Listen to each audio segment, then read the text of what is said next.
ரஷ்ய அதிபர் புட்டினின் இந்திய வருகை குறித்தும் பிரதமர் மோடியுடனான அவரது சந்திப்பு குறித்தும் திருவள்ளூர் மாவட்டம் திருத்தணி பகுதி மக்கள் தெரிவித்த கருத்துக்களை மக்கள் குரல் பகுதியில் பார்க்கலாம். 5th ஜென்ரேஷன் ஏர் விமானத்தை வந்து இந்தியாவிலேயே நாங்கள் உருவாக்கி தரோம், சுகாய் Su-57 வந்து உருவாக்கி தரோன்ற ஒரு ஒப்பந்தத்தை போட்டிருக்கலாம், போடக்கூடிய ஒரு இது இருந்தது. அதுவும் நேற்று ஒப்பந்தம் ஆகிருக்கலாம்.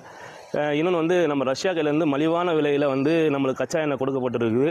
அமெரிக்கா வந்து நம்ம மேலே பொருளாதார இது வந்து இந்தியாவுக்கு போட்டிருக்காங்க.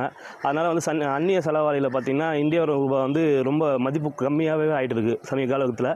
இதை வந்து சரி கட்டக்கூடிய அளவுக்கு வந்து ஏதாவது ஒரு முக்கிய ஒப்பந்தங்கள் ஆகிருக்கலான்றது இதன் மூலிமா தெரிவிச்சுக்கிறேன். இராணுவ தரவலாங்கள் வாங்குறது எல்லாமே வந்து ரஷ்யாவை சார்ந்தே இருக்கிறோம். அப்போது நம்ம காலப்போக்கில் நம்ம குடியரசு ஆனதுலேருந்து சுதந்திரம் ஆனதுலேருந்து நம்ம ரஷ்யாவை சார்ந்து நட்பு நாடாகவே இருக்கிறோம். அப்போது தோளோடு தோல் கொடுக்கக்கூடிய நாடாக நமக்கு இருக்கிறதுனால ரஷ்யா வந்தனால நம்மளுடைய மக்களுக்கு வேலைவாய்ப்பிலும் சரி பொருளாதாரம் சரி மாற்றத்தை ஏற்படுத்தும் என்ற ஒரு ஒரு புத்துணர்ச்சியை வந்து இன்னைக்கு ரஷ்யாவின் வருகையிலே நமக்கு தெரியுது. ரஷ்யான்றது மிகப்பெரிய ஒரு வல்லரசு. அந்த வல்லரசு கூட இந்தியா வளர்ந்து வரக்கூடிய இந்தியாவும் ஒரு வல்லரசு. இந்த ரெண்டு நாடுகளும் ஒன்று சேர்ந்து புரிந்துணர்வு ஒப்பந்தங்கள், நாட்டுடைய வளர்ச்சி திட்டங்களுக்கு நமது பாரத பிரதமரும் ரஷ்ய அதிபர் புதினும் இணைந்து பேச்சுவார்த்தை நடத்தியிருப்பது மிகவும் மகிழ்ச்சி அளிக்கிறது.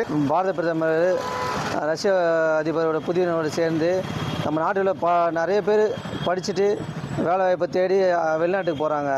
அந்த வாய்ப்பை வந்து ரெண்டு பிரதமரை பேசி இங்கேயே தொழில் வளர்ச்சிக்காக அவங்க பேசி ஒரு முடிவு பண்ணி நல்லது பண்ணுவாங்கன்னு நான் நம்புகிறேன்.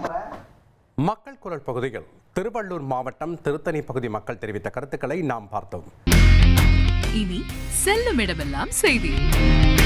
தந்தை டிவியின் வாட்ஸ்அப் சேனலை ஃபாலோ பண்ணினா செல்ல இருக்கும் இடமெல்லாம் செய்தி. இதோ QR கோட் இப்பவே ஸ்கேன் பண்ணுங்க, ஃபாலோ பண்ணுங்க.